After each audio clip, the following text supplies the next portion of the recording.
Alright, I finally finished the guide. I had to wait for the balance patch. I know people kept asking me for the guide. I put it together. It's here. I had to wait for the balance patch. Sorry, my bad. It is what it is. Let's just get into it. Let's hurry this up. Let's go. Alright, this is the breakdown. This is what I'm gonna go through. If you want to skip through it, there's chapters at the bottom. You know, skim through it, whatever the fuck, I don't care. Whatever. Yeah, I mean, that's basically it. Let's start. Credentials. This is I played a lot of Wrath, Asa Rogue, first phase, second phase. This is what you're dealing with. I'd like to think I'm not dumb, but we'll see how this goes. But yeah, I mean, I played a lot of Wrath, Asa. Ditched it later in Wrath Classic because my guild didn't need a rogue anymore, and I kind of want to play Ellie Shaman, so I swapped over. So yeah, I mean that's about it. All right, the first spec we're going to talk about is the Poison Rogue, Festering Wounds. So this lets your deadly poison go up to 8, which makes your envenoms do a disgusting amount of damage. So we're kind of capitalizing that on the fact that envenom just cranks. We're talking like 8-9k crits for me in raid. Absolutely insane single target. The 2-3 target cleave's really fucking bad, so don't expect much there. Don't try to like big brain it and like try to swap your REs to like make it work. It ain't happening. You just suck. 2-3 target. It is what it is. So, but we are insane 6 target cleave, so we're not completely fucking useless, but spec's really good. It's gonna scale really well, so have high hopes for this. And there's some things you could swap out. Probably in Molten Core, we probably don't want to use Precision anymore because the amount of hit gear that we're gonna have for BiS, which I'll update that later in my Discord if you want MC BiS lists and stuff. Probably won't do that here because it's pretty far into the future, maybe like a month. So I'm gonna just leave it at that. But they are bad at target swapping. Everybody knows this. It's like both Asa Rogue specs that we're gonna go over. They just suck at target swapping. It is what it is. This is the rotation. Obviously tricks before the pull because we're gonna die. The spec has insanely high threat. Pre-pop slice if you have pre-combo points. Sprint if you don't need it for the fight encounter. Depending on the encounter, I like to hold it. 99% of the time I'm using it though for uptime. As soon as the boss gets pulled, bro, I'm already hitting his ass. It is what it is. Make sure we're pre-potting before we stealth. You don't want to pre-pot out of stealth because some tanks are sketchy and they'll either pull super early or they'll pull super late. If they pull super late, you fucking die. So I like to pre-pot then stealth up to the boss. But yeah, just go down the list, you know, mutilate on opener for more combo points than Garrote. But if you're doing target dummy or you're in like a dungeon group with no bleeds, definitely open with Garrote so we get the hunger. Yeah, I mean, just go down the list. I mean, I'm not gonna explain it really, but I think one thing I want to point out is spamming Hunger for Blood while you're pulling energy is the most important part of this spec because you want to minimize the time of kind of not really hitting any buttons, right? Because you're gonna get your 4 or 5 combo points, and then usually you're gonna wait out the your energy to get high so that you can envenom with a high energy pool. That's kind of just how the spec plays out. When we talk about the dummy test later, I'll go over this again. But yeah, just make sure you're not energy capping and you're always pressing something. It's like the big thing with this spec. That's where it's a little bit different than Wrath Asa. And then upkeeping Rupture and Garrote if no bleed is up, of course. And yeah, I mean, it's very easy. This spec, on the other hand, is a little bit harder. A lot of bleeds to keep up. If you like the min-max nature, the spec will do more generally, so definitely play this. It's very rewarding to play, because if you're good at bleed up times and like managing everything, then you will be successful in this spec no matter what. Same thing with the precision talent. When MC comes, you can probably drop it. You can probably drop it now, honestly, but for my BiS list that I'm going to go over, I keep it. They have more threat issues than the other spec, which you might have to spam tricks if your tank sucks, so just be on the watch for that because you don't want to die. Even vanishing, your threat is just insane. So make sure you're watching that. This looks a little daunting, the rotation. Just go down the list, take some practice. It is what it is. Something I want to talk about that is awkward with this spec is when Crimson Tempest and Rupture are falling off at the same time, make sure you have energy capped for when this happens, because you need to Crimson Tempest with 4 to 5, and then instantly try to put back Rupture up, because any downtime without Rupture is just a giant DPS loss. So make sure you're watching for that lineup, which happens in the dummy test video we're going to go over. I'm going to go over this again later. But yeah, just look out for that. Use Garrote. It's okay to clip your Garrote if you need that one combo point for Rupture. Very, very important. Garrote doesn't really do damage. You're kind of just using it for the energy regen from one of your Mystic Enchants.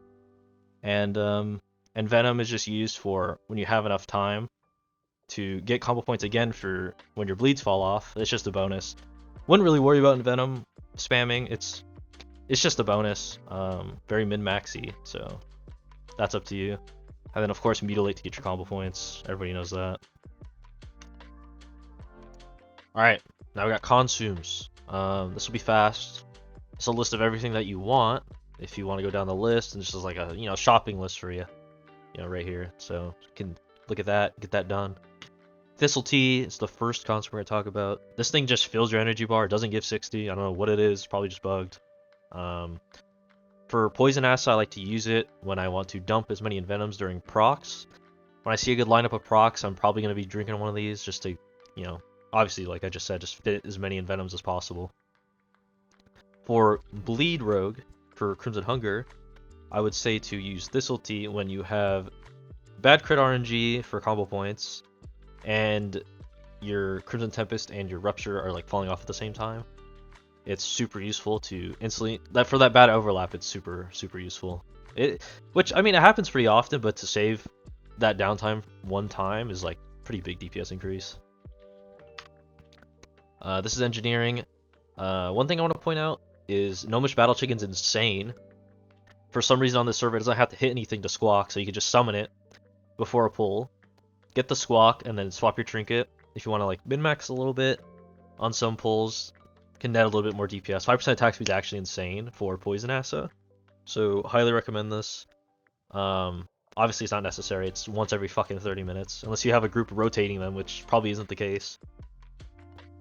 The Sapper charges though, because we do struggle with AoE, is pretty useful sometimes. It's free damage, so it's nice. Food buff, super cheap foods, 23 agi foods. They're like 2 gold each on the auction house. If you don't want to, like, I put the reagents here if you want to make them yourself, but like, I just buy them. They're super cheap. 10 agi food, super cheap also, about a gold each, but they go away in the spring, so make sure you grab a bunch now for the downtime when we can't get these anymore. Combat pots, Lesser Haste for Asa, and then Lightning and Reflexes for Bleed Rogue. Crimson Hunger, sorry, I keep calling you Bleed Rogue. Yeah, I mean, nothing really much here. You obviously want attack speed for Asa Poison, or for Festering Wounds, because we just scale better with Haste, because more poison damage. And Lightning Reflexes is Agi, which is more crit, and AP, which is what Bleeds want. So, kind of self-explanatory. For Flask, you can use crit AP for Bleed Rogue, but for Poison Rogue, I would probably just go with Haste 8 AP. It's kind of whatever. The Flask doesn't really matter. I mean, they're all good. They're all probably equal in some kind of like value. So pick what you want. AP, flat AP is fine. Haste AP is fine. Crit AP is fine. It's whatever. Scrolls. The 15 Agi scrolls come with DMF, which is, I believe, next week. Could be wrong. I don't really understand how DMF works on the server. It randomly spawned one time because they forgot about it. So hopefully that's next week. We can pick up our 15 Agi scrolls again without paying 5 gold each scroll in the auction house or something stupid. But worst case scenario, it doesn't come back, and we get 10 Agi scrolls for about a gold each. It's also super cheap. Alright, let's talk about BiS. I use the same sets for both specs. You could probably min-max a little bit more with the Crimson Hunger build by getting more crit gear. But right now, I mean, the options are kind of whatever. You can also get more hit, probably, but this is what I do. This stat priority, you want hit, expertise, agi, AP, haste, crit. For the Poison Rogue, for Crimson Hunger, you should prioritize crit over haste because your damage breakdown is just a lot of fucking bleeds and they all crit, so that's good. PreRaid BiS, this is what I'm looking at. Probably wouldn't go Fellforge and Meteor Fragment because of how expensive the marks are, so you could skip out on that, but this is true BiS before raid. If you want to go for it, it's up to you. I don't think I would swap anything out besides that. But the you might be a little bit over expertise and hit just because we're at Mythic Zeros now. This was made when it was Heroics, so keep that in mind. It's not perfect, but this is a good list to shoot for sure. And if you're a little bit over expertise, you can always remove enchants. You're gonna run expertise enchants, which we'll go over, but you can remove them. Or if you have different affixes on your gear, like if you have expertise affixes, then you can probably get rid of those. Should be fine. Here's some weapon options. I don't recommend Graveyard Striker because of how expensive the marks are, because you need to save them. So I highly recommend Venom Infused Screwdriver and Timbermaw Shanker. Probably your go-to. I still use Venom Infused Screwdriver to this day because I can't find an Ascended Alcors for my BiS. It just doesn't exist. But yeah, Timbermaw Shanker is really good. It's about mythic level weapon, so you're gonna use it for a while. It's a good investment. Highly recommend. This is EG BiS. The only thing that I probably wouldn't recommend doing is swapping your gloves and your legs for Doomhide gauntlets and fur-lined leggings because they are very expensive from the vendor and from world bosses. Probably not worth the gold. It's basically the same as Devil Sword. It doesn't matter. Like, you probably net like fucking like 10 attack power from this. Like, not even. And maybe like half a crit. Not even half a crit. It's probably like 0.4 or something, if I remember looking at it. So it's not worth the gloves and the pants, but everything else is worth it for sure. One thing I want to point out is Renataki's Charm of Trickery is very insane on Ascended, so really try to get that before Molten Core. It's very important because of the cooldown, which I'll go to the next slide for. If you look at the top of your screen here, normal to mythic Charm of Trickery is a 2-minute cooldown, and they're all the same buffs. The buffs do not increase with the difficulty of the item for some reason. But for some reason, on Ascended, the cooldown jumps to 130, which is absolutely insane, and we're going to be using this trinket in Molten Core 2, it's BiS, so definitely grab that. If your guild does pryos, put yourself on that fucking item, 100,000%, it's insane. Besides that, if you don't want to use Felforge's Meteor Fragment because of the marks it costs, you could always just use Idol of Brooding Shadow and Strength of the High Chief. Don't really know of a good on-use trinket that's cheap, so more than likely going to use marks if you don't want to do Earth Strike and you don't have Charm of Trickery, so that's up to you. But even a normal Charm of Trickery is good, but just I'm emphasizing the point that Ascended Renataki's is insane because of the cooldown. So make sure you try to get that. Here's some locations we can go over real quick. This is Tenaris for the Venom Infused Screwdriver. It's gonna be in a cave at the top.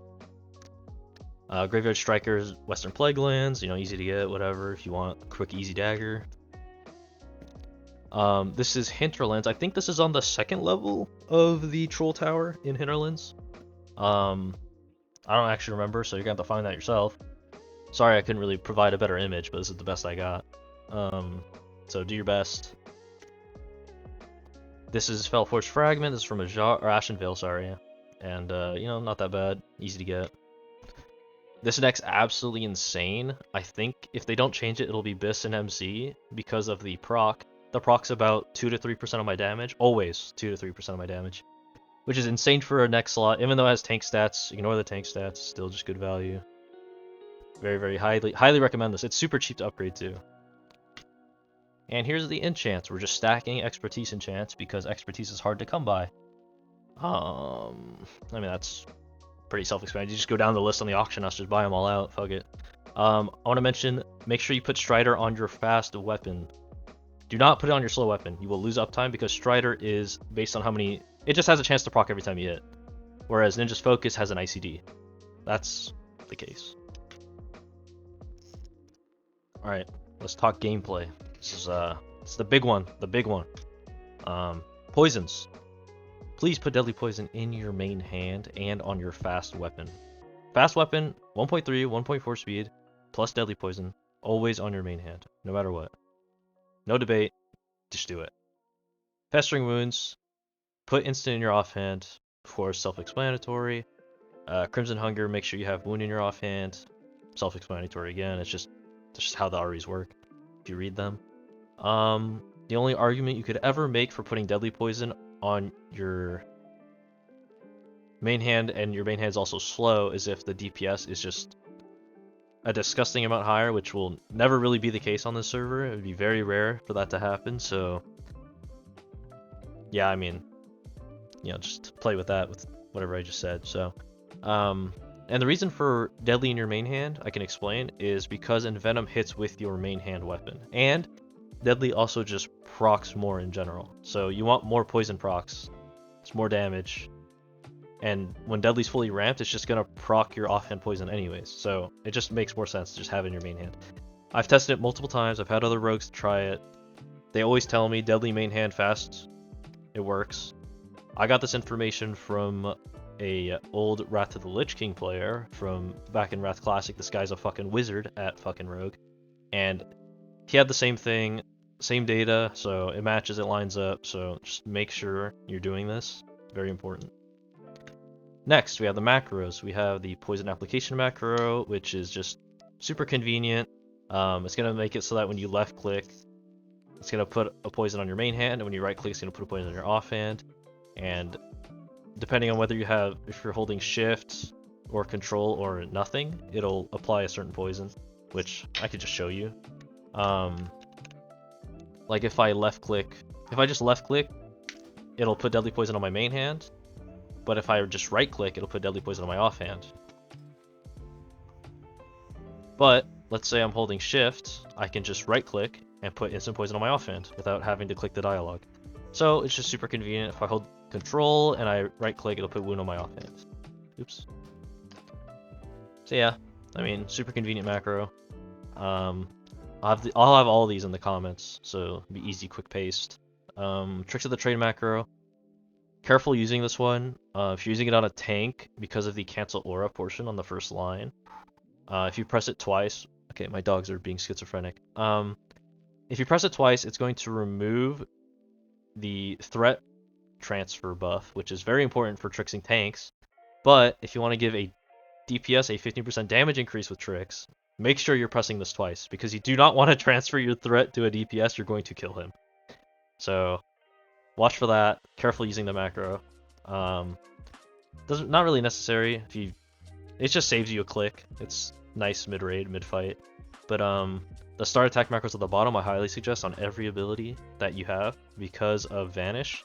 If you're gonna vanish and you don't have the energy to press anything, you're just gonna sit in stealth and do nothing. So it's nice. It's just nice to take you out and keep your auto attacks going. So a little bit more uptime. Just convenient. It's nice. Alright, let's talk energy regen. This is a big thing for Poison Assa, Festering Wounds, because of how the spec just works. You never want to cap your energy. That means you're playing bad if your energy caps. So understand to adapt to how much crit you have, haste you have, just generally how your haste bar is just reacting to what kind of buffs you have. Because it does fluctuate. There are times where you have nothing up and the energy regen's super slow, so you could press like 1 to 2 hungers before you cap.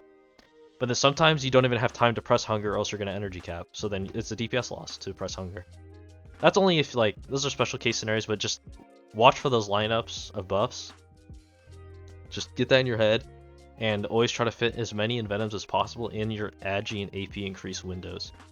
Very, very important. That's the minimax of this spec, is just fitting as many Envenoms in those buff windows as possible. That's basically it. So, but for energy for Crimson Hunger, it's not as super crazy. It's okay to cap energy. There's times where your Crimson Tempest and your Rupture are going to come off at the same time. So you're going to have to sit on 110 energy and just wait for them to come off. It's because you want to put your bleeds up as fast as possible, right? So like sometimes there's just moments where you can't press anything and you're just sitting there. So look out for that. Those bad overlaps come not that often, but it happens. So you just get used to it once you keep playing. Get used to how the spec works. Here's some data from the Poison Assa on Kazakh. You can see I've pressed hunger 74 fucking times. That's 740 extra energy that we're getting from the Bloodshed Mystic enchant that we have. Absolutely insane. I wasn't using this before, but thought about it recently. I was just like, you know, we're pooling energy anyways. I might as well just press this and gain infinite energy. It was either this or 10% mutilate crit, and look how low mutilate is. Like, the combo points don't really matter, so whatever. We can just enhance our energy pool. So yeah, it's really good. I think with a shorter kill time, definitely could have broke 5k. We had a bad lust time on this also. We lusted like mid-fight because for some reason shamans on the server never press lust correctly. I don't know what it is, but yeah, if we lusted on pull, absolutely disgusting spec.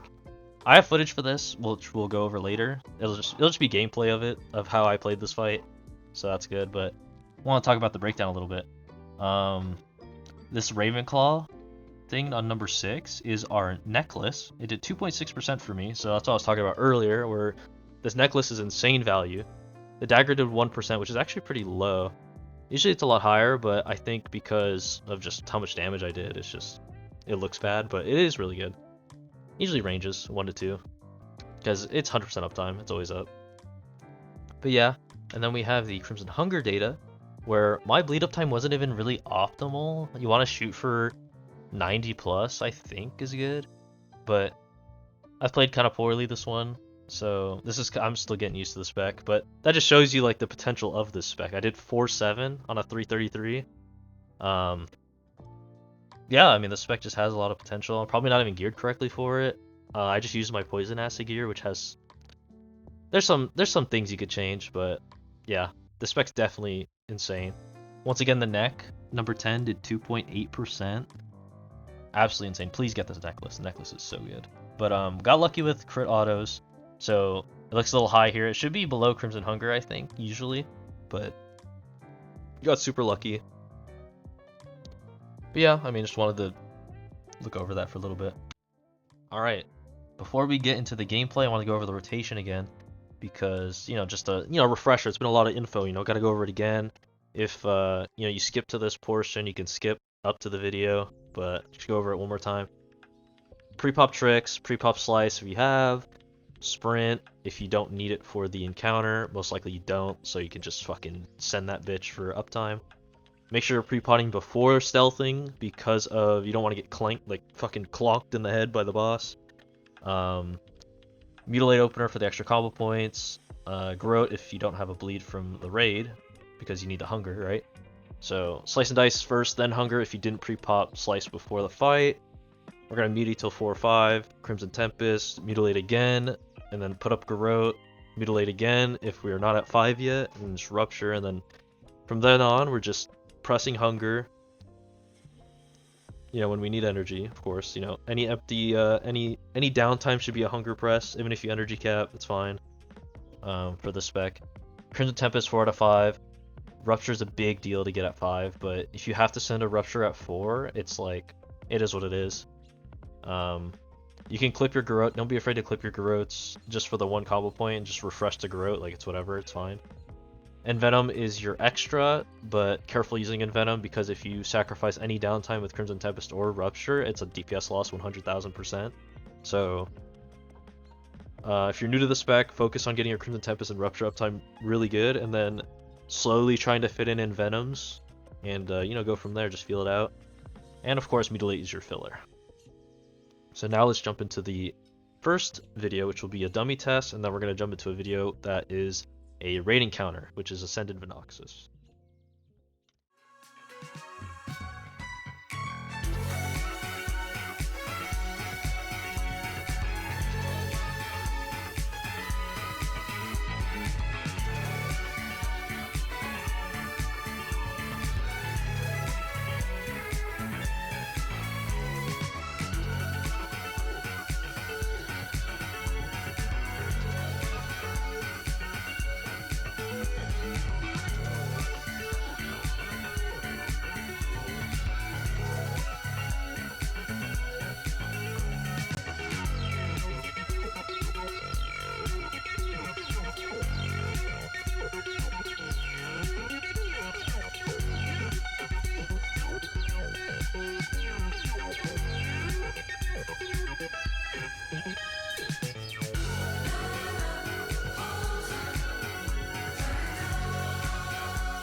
Take a little time, come and see, groove me, give a little sign.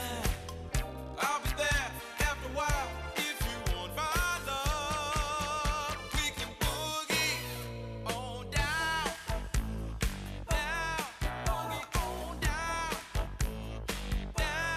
boogie on down, we boogie on down. Let's groove tonight. Share the spice of life. Baby, slice it right. We gonna groove tonight.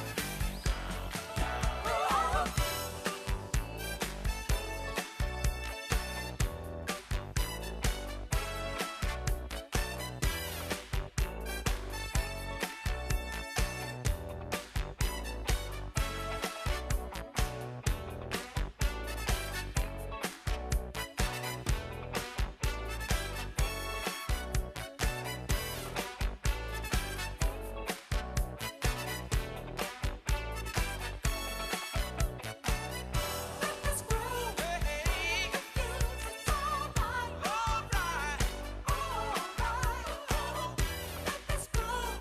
Set the shoes and stand up. Alright. We gonna groove tonight. Share the spice of life. Baby, slice it right. Just wanna groove tonight.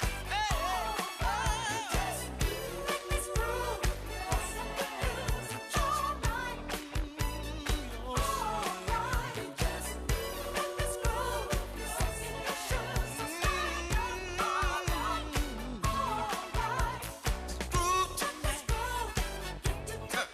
Share the spice of life. Baby, slice it right.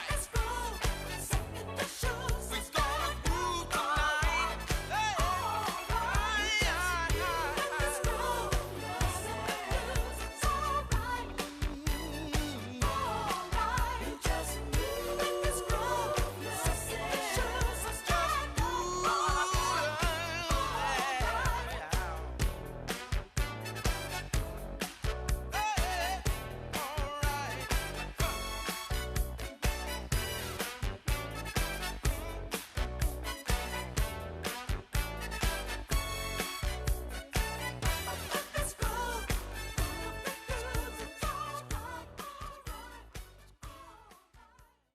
Alright, now we have Festering Wounds, and we're going to talk about the rotation again. If you want to skip ahead again, skip ahead. I'm going to go over it one more time. Tricks before the opener, pre-pop slice if you have, sprint if you don't need it for later, which is most likely going to happen. Make sure you pre-pop then stealth because you don't want to get clonked by the boss, of course. Open with mutilate if you have a bleed, which is basically in raid. You're going to have a bleed. Garrote if you're on dummy.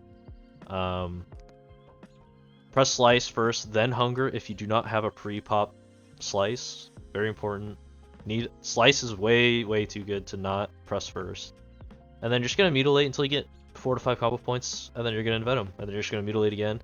And anytime you don't have energy, you're gonna press hunger for blood. If you're trying to pool energy, I would pool to like 70 energy is like about. If you don't have anything, any kind of haste buff, any kind of like crit buffs or anything, like I shoot for around 70 to press Envenom, but obviously it's gear dependent, right? You have to feel it out. Just make sure that your Envenom buff is never falling off. You always want to chain Envenom. The Envenom buff should always be up. You'll see in the videos that I always have Envenom up, and my uptime is around 90% plus easily. If it's ever below 90%, even below 95%, I think you're playing bad. So keep it up. Obviously, okay, 95% is obviously not true because there's bosses in ZG that have downtime. So, but you know what I mean. You should always have that buff running for any kind of like uptime. So just make sure you're doing that, and you will crank as the spec. I promise. I promise you will fucking blast. But yeah, let's go to the dummy test and then the Kazakh that I have. So there it is.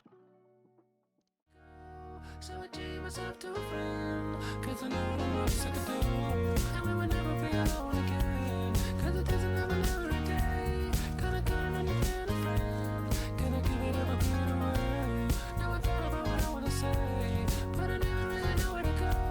So I gave myself to a friend, 'cause I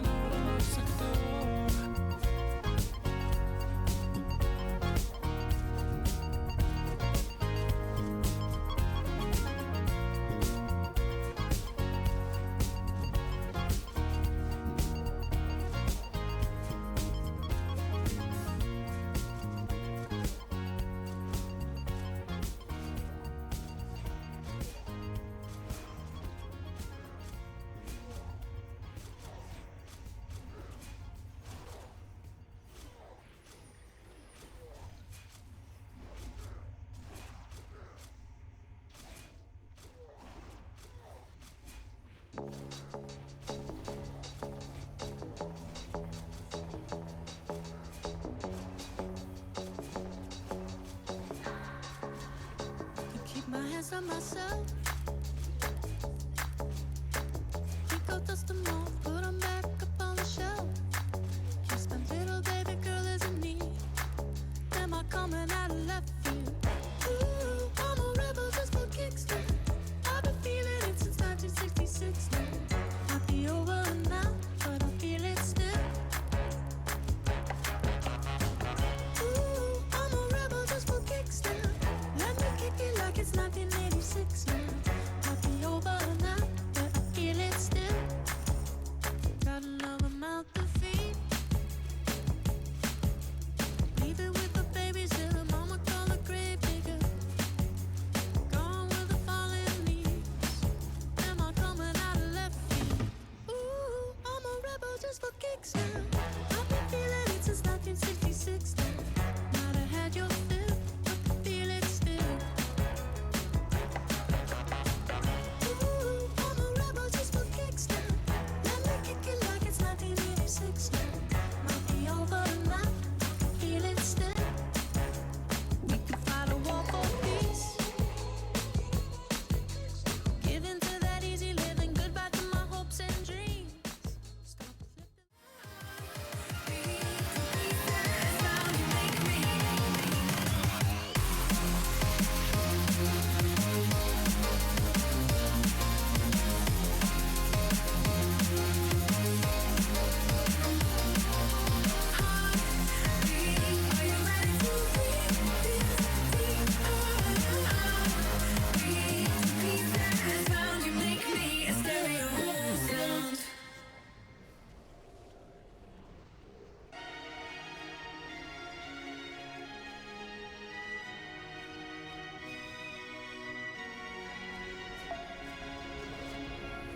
We were young, posters on the wall, praying we're the ones that the teacher wouldn't call. We would stare at each other, cause we were always in trouble. And all the cool kids did their own thing. I was on the outside, always looking in. Yeah, I was there, but I wasn't. They never really cared if I wasn't. We all need that someone who gets you like no one else, right when you need it the most. We all need a soul to rely on, a shoulder to cry on, a friend through the highs and the lows. I'm not gonna make it alone, la la la la la la la la la la la. I'm not gonna make it alone, la la la la la la la la la la la. Then I saw your face, your forgiving eyes, looking back at me from the other side, like you understood me. And I'm never letting you go. We all need that someone who gets you like no one else, right when you need it the most.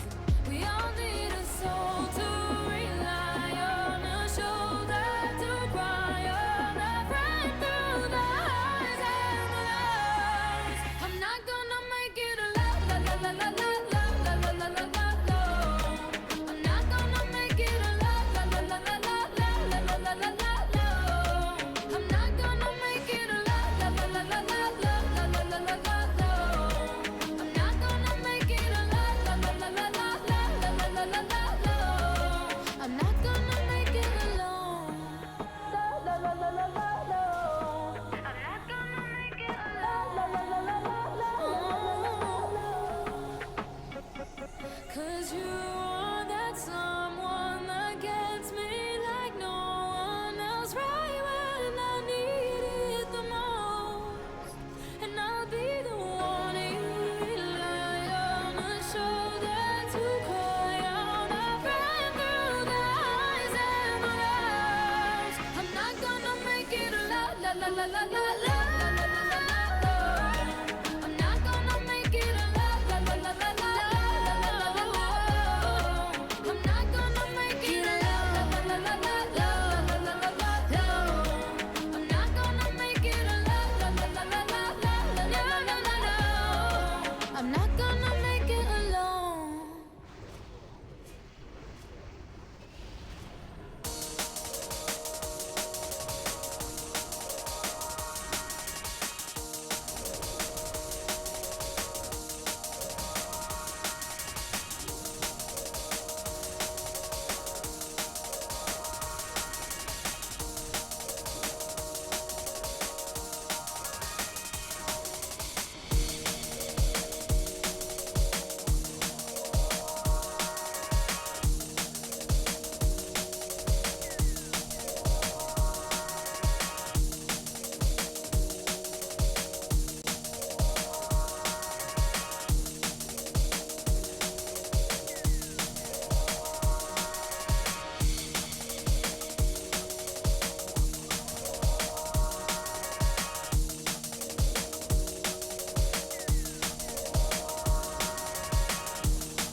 for my final thoughts of both specs, I think if you are a more skilled player, you should be playing Crimson Hunger, and if you like that min-max mindset, because it's just better in every way. It might do a little bit less single target than Festering, but like you're good everywhere else. But if you want something easy to play that's gonna always give value, definitely play Festering Wounds. It's way less stressful, and it's pretty brain dead. It's the most brain dead spec in the game for sure.